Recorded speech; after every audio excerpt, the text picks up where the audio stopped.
19.6.2022 to byl ten den, kdy jsem poprvé nahrál své video na YouTube a v ten moment, nebo pár vlastně dnů, týdnů potom, jsem si tak nějak jako v hlavě říkal, že bych chtěl zkusit začít dělat YouTube. No a to se mi taky dařilo.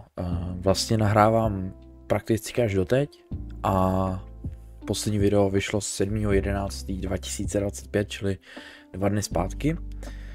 No a v průběhu vlastně těch let, skoro vlastně 3,5 roku to bude, co vydávám videa na YouTube, tak jsem nazbíral 349 odběratelů a 119 videí jsem nahrál.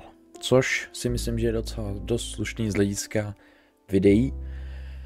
No ale ty odběry zas tak hezký nejsou, že když si to tak nějak spočítáme, tak to je prostě za rok nějakých 100 odběrů, což není úplně tolik, kolik bych si já jako úplně představoval na tolik počet videí a jaký content vlastně dělám. No a než se ale dostaneme do vlastně současnosti, tak se ještě pojďme vrátit na začátek.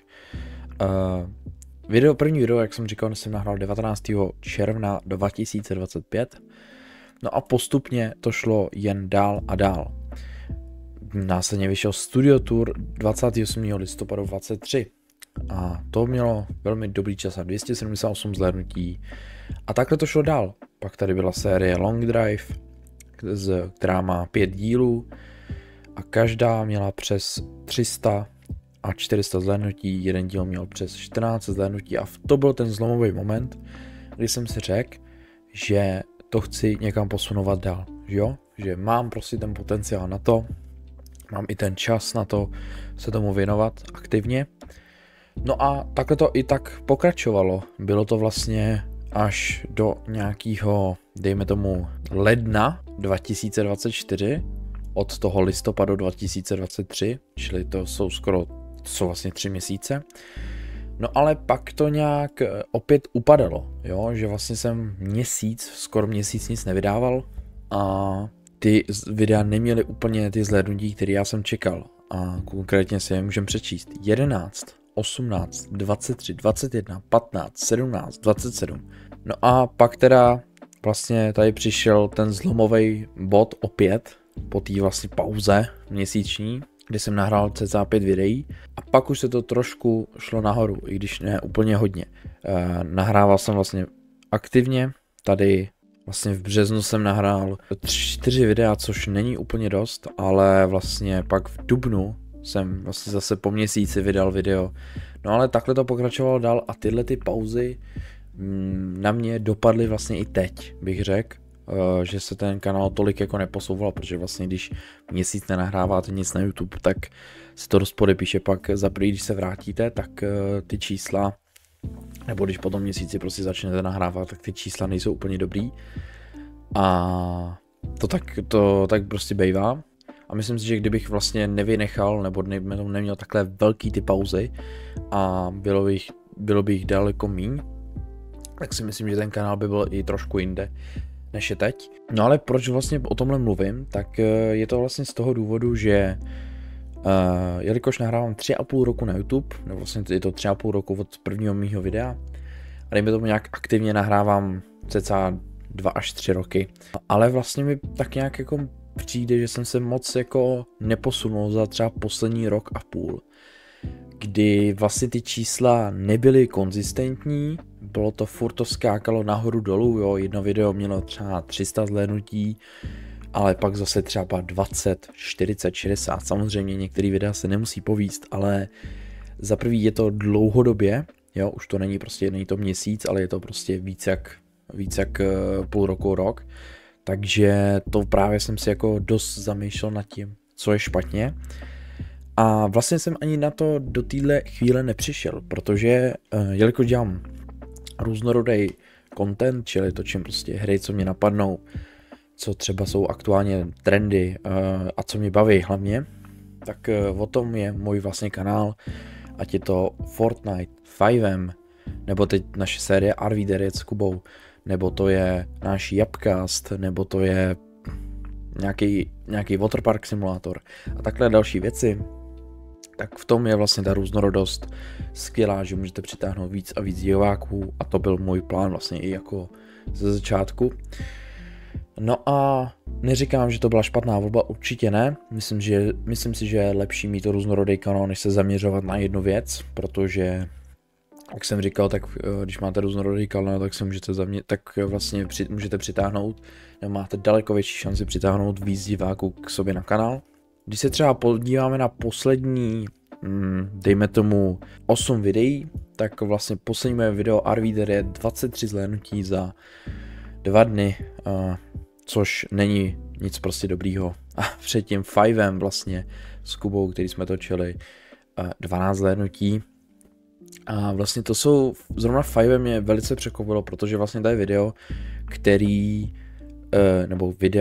nebo hra vlastně, Fivem jako takový, tak jsme točili už před tím s Kubou, asi 3-4 videa, možná některý jsem hrál i sám, ale měli vždycky přes třeba 200 zhlédnutí i některý přes 300, takže tohle mě hodně překvapilo, že to má takhle málo. Pak tady máme video, že vlastně hrajeme, že brácha mluví, já hraju ve Fortniteu 1v1, že to robíme ty hráče, pokud jste to neviděli, můžete se na to podívat. Pak tady bylo Road to Unreal, vlastně z Fortniteu série, to má velice solidní čísla, 167 zhlédnutí, 11 lajků. Takhle, kdyby to vlastně bylo každý videjko, tak si myslím, že to odpovídá vlastně mým odběrům a nebo velikosti toho kanálu, ale prostě že nemůže mít každý druhý video, dejme tomu prostě 30 zhlédnutí. A kdyby to bylo jedno video, dejme tomu za měsíc, nebo jedno video za 2 týdny, tak nemůžu říct nic, ale je to vlastně konzistentně, vlastně furt to takhle je, už od začátku vlastně mýho působení na YouTube, takže to je prostě zásadní problém pro mě. A když prostě poslední 3 videa nemají dohromady v podstatě jako ani 70 zhlédnutí, tak prostě vás to zabolí, kolik do toho dáváte času, energie, a 119 videí si nemyslím, že je vůbec málo, myslím, že to je docela dost na to, že vlastně chodím, že ještě do školy, nemám prostě celý den volnej a místo YouTube můžu dělat daleko jiné věci, ale YouTube mě vždycky bavil, vždycky mě baví a baví mě i teď. Takže vůbec to není z toho, že bych mě třeba přestal bavit YouTube, ale když se zpětně prostě podívám, nebo i teď vlastně, jak ten kanál vypadá, jaký má zhlédnutí a ohlasy, tak mě to prostě jako mrzí a zároveň mě to i štve, že vlastně kolik vlastně úsilí jsem do toho dal, do toho kanálu a vlastně se mi to vůbec jako nevrátilo. Samozřejmě nějaká zkušenost tam byla, nějaký odběry jsem nazbíral, ale není to tolik vlastně, kolik jsem já třeba očekával a myslím si, že si myslím, že bych měl mít daleko větší čísla, než mám teď. No a proč tady vlastně o tomhle všechno mluvím? Proč tady zmiňuji to, jak se mi nedaří teď a proč vlastně dělám tohle video? Neříká se mi to lehce, ale vlastně vám tady chci říct, že končím s YouTubem.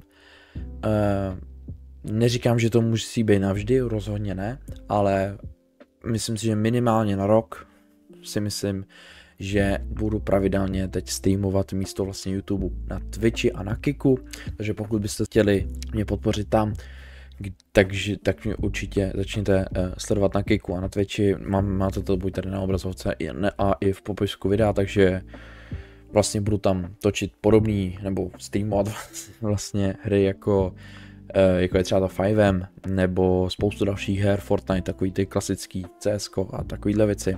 Takže pokud by vás to zajímalo, tak určitě běžte se podívat na můj Kik a na Twitch.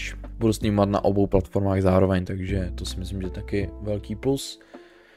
No a vlastně mi to ještě jako, musím to tady říct ještě jednou, že mě to strašně mrzí a musím poděkovat všem, pokud se na tohle video dívá člověk, který vlastně viděl více jak třeba 10 videí u mě a je nějaký pravidelný divák, tak vám chci moc krát poděkovat za podporu vlastně od začátku, nebo nejen od začátku, ale prostě za veškerou podporu, co jste mi dali u videí, za všechny komentáře a tyhle věci, toho si moc vážím. Takže ještě jednou říkám, abyste mě začali sledovat na Kiku a na Twitchi, kde tady budu každý den pravidelně streamovat, vždycky v odpoledních hodinách. To je vlastně k tomuhle všechno, co jsem tak nějak chtěl říct. Ani by mě jako neštvalo, kdyby jeden týden, ještě se vrátím k těm videím, vlastně by mě ani jako nenaštvalo, kdyby jeden týden nevyšel z hlediska těch zhlédnutí. To se určitě může stát, ale vlastně nemůže se to stávat takhle často, jako já jsem to měl. A to je vlastně skoro každý týden, dejme tomu, jo. Vlastně nebyl týden, kdyby tam nebylo žádných, jakoby, dejme tomu flop video, nebo aspoň minimálně každý druhý, takže vlastně to si myslím, že byl rozhodující faktor, že vlastně i odběry, dejme tomu, mi rostly extrémně pomalu a než bych dosáhl nějakýho, já tady samozřejmě YouTube nedělám primárně pro peníze, jo, není to můj hlavní cíl je prostě vybudovat tady nějakou komunitu, vybudovat tady kanál prostě, který vás bude bavit a tak a ty peníze vlastně, nebo prostě peníze z YouTube jsou jenom takový zpříjemnění, ale dejme tomu, kdybych ten kanál prostě se vůbec jakoby neposunul za poslední rok a půl, jak jsem říkal, a kdyby vlastně to šlo furt takhle tímhle tempem, tak bych nějaký zpeněžnění měl třeba až za 4 roky, což vlastně mě se vůbec časově jakoby nevyplatí. Ale jak říkám, teď to hrozně zní, že to dělám jenom pro peníze, ale musíte to taky brát z toho, že vlastně kdybych takhle furt jel dál, tak bych se vlastně vůbec neposouval a jenom by mi to zabíralo čas, energii, sílu a vlastně nic bych z toho neměl. Takže to je k tomu. Doufám, že jsem tady řekl jakoby všechno, co byla potřeba. A pokud se vám tohleto video líbilo, tak můžete dát samozřejmě like, odběr, budu za to moc rád. No a doufám, že s některýma z vás se uvidím na Kiku nebo na Twitchi. Ještě jednou říkám, dejte mi tam prosím follow a můžete se už ten na týden těšit na první stream. Mějte se hezky, děkuju moc za veškerou podporu, co jste mi za ty 3 roky, dejme tomu, dali. A tohle je zatím ode mě všechno, takže mějte se hezky a zatím čau.